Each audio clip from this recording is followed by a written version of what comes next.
அது மாதிரி ஒரு சில விஷமிகள் ஒரு 5 இடத்துல ஏதோ போஸ்டர் ஓட்டிருக்கிறதாக சொல்றாங்க. அதை நீங்க பெருசா பெரிதுபடுத்துறதுனாலதான் இந்த மாதிரியான ஒரு சில விஷயங்கள்லாம் நடக்குது. நிர்வாகி பேரை போட்டே வச்சிருக்காங்க. உங்க பேரை போட்டுட்டு நான் ஒண்ணு அடிச்சு ஓட்டிட்டா அது நீங்கள் ஆயிடுவீங்களா?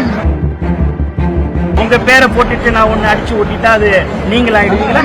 புகார் கொடுக்க சொல்ல புகார் கொடுக்க பொதுக்குழுல என்ன முக்கியமா பேச போறாங்க தலைவர்? என்ன இருக்கும் பொதுக்குழுல முக்கியமா? கண்டிப்பாக புகார் கொடுக்கப்படுகிறது. அது மாதிரி ஒரு சில விஷமிகள் ஒரு 5 இடத்துல ஏதோ போஸ்டர் ஓட்டிருக்கிறதாக சொல்றாங்க. அது அப்பதான் என்னுடைய கவனத்துக்கு வந்தது. அதான் தமிழக வெற்றி கழகத்தின் தலைவர் கோடான கோடி தொண்டல்ல நான் ஒரு ஆளு. இந்த மாதிரி பண்றத நீங்க இத மாதிரி அதை நான் கண்டிப்பாக அது சில விஷமிகள் என்று நான் தெளிவா சொல்லிட்டேன்.